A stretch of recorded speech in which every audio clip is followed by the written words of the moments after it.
happy Sunday. Get ready with me for church while I tell you 3 simple switches that I did to help me grow my relationship with God. I'm going in with the Ulta Beauty Concealer. This is the only one that does make me break out, and I have really acne prone skin. Okay, first off, I'm gonna talk about my relationship with food because I feel like while a lot of people don't realize how much this actually affects your relationship with God, it really does. Like with all of the food noise and even just like a lot of the health and wellness stuff that gets promoted online, it can become an idol. And while having discipline and like fueling your body and moving your body is so good and definitely like biblical, I think it can become too much of a priority where we're putting it above Jesus, and at that point it just becomes an unhealthy idol. Something I've really been prioritizing is not making it something that I become obsessed with and just treating my body like a temple and fueling it the way that Jesus wants me to, but prioritizing putting Jesus before my body image and my eating habits and, you know, just giving it all to the Lord. I'm going in with a little blush. I honestly can't remember what brand this is. Probably from Target, because that's where I get most of my makeup, or Ulta.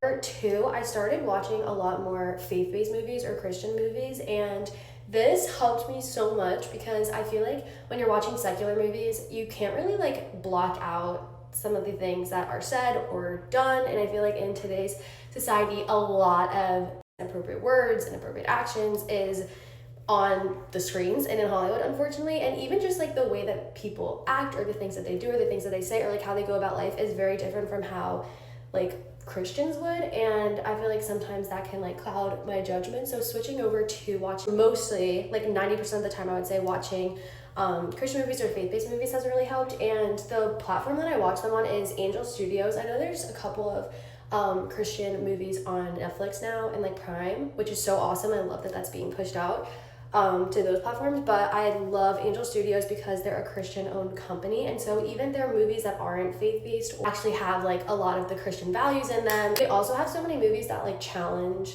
how you think about Christianity. My boyfriend and I just watched Case for Christ. It's about a man that tries to disprove Christianity because his wife becomes Christian and accepts Jesus, and he just does not understand it, and quite frankly hates it. Like he does everything in his power to go out and prove that Christianity is not real, to give her the facts of why she should stop believing in Jesus, and he ends up finding Jesus along the way. It was such an empowering movie, and it also taught me so much because it goes through all of the facts of like the resurrection and the death and like biblical facts and scientific facts, and like he talks to like psychologists. It was really good. I highly recommend that movie. I am a huge movie lover, so being able to watch Christian movies has really helped my relationship with God. Also, this is the e.l.f. brow and lash gel. Last but not least, number 3 is praying before every single one of my meals. At first, it honestly kind of felt like something that like we just did, and it was like sweet to like thank Jesus and bless the food, and it could be something that helps